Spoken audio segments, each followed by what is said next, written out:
Hello and welcome everybody to 1979.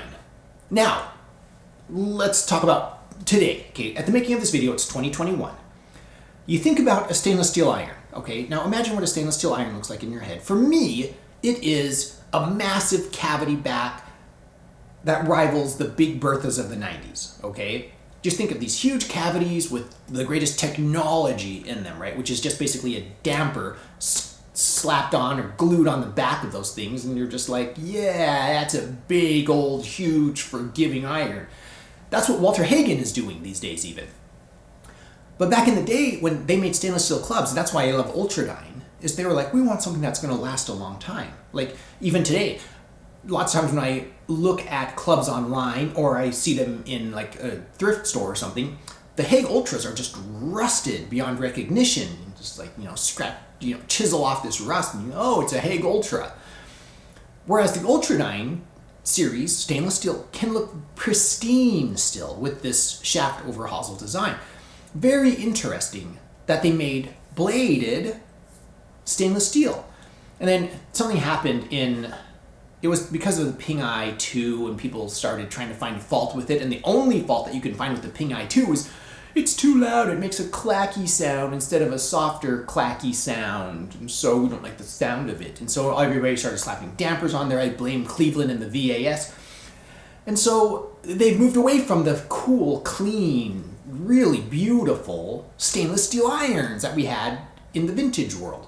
So let's get this Ultradyne II stainless steel iron on the review table and have a closer look. It is a really elegant design. It has the Water Hagen crest here in the middle, inside of a little circle stamped in there. And then there's this concave inverted muscle. Does that make sense? So it's not bulging out, it's actually concave. I'm not sure if that's going to show up in the reflection. And then it looks like there's kind of some weight down here by the sole, the toe side of the sole. Pretty interesting. And then on the sole, we can see the iron number, 5 iron, Water Hagen Ultradyne II, obviously in Roman numerals. So let's spin around here to have a look at address. Very thin top line. I'm keen on that. I like that. It has a rather pointed toe right here. Let's show the toe profile so you can see how simple this design is. It looks very clean. There's kind of a little muscle ridge right here, isn't there? And then we have the grooves. No nonsense, no decoration on the sides, on either side of the groove, but they do seem to extend awfully far across the face. Whereas some, I'm thinking maybe Ben Hogan, radials in particular, seem to have a more narrow groove section of the face. So pretty interesting club. I deliberately didn't clean this or polish it up. I wanted to show that even stainless steel can have some staining. But it's stainless steel. Yeah, well, lots of reasons why stainless steel stains. It doesn't have to be rust. Sometimes it can just be external things. And then here's one of my favorite parts. There's kind of this plastic ferrule right here, but it is a shaft over hosel design. You can see maybe the tiniest bit of offset here as well. This is a 5 iron. One of my other favorite things is this spiral fluting that's in the shaft. Wilson does this, and so obviously Water Hagen, being part of Wilson, has this as well. I love this. And I read somewhere something in some catalog where it's like this is supposed to add rigidity to control where it's going to flex, and it does it. It could, but to me it's just decorative, and I like it for that. So here is all of the stuff on this. You want to read this label. There's a lot going on here. Ultradyne, there's like a serial number. It's made by True Temper, and it's, regular flex. That's a lot of fine print on this, like a contract. It's like, wow, I just thought I was going to buy an iron, but I got a whole contract here. Here's the original Water Hagen grip. You can see it's half cordy. Lovely, fun grip. And then right here, let's see if we can show the little Water Hagen crest on the butt of the joke. The grip. Come on. Well, it's a really skinny blade. Let's get it out on the range and see how it does.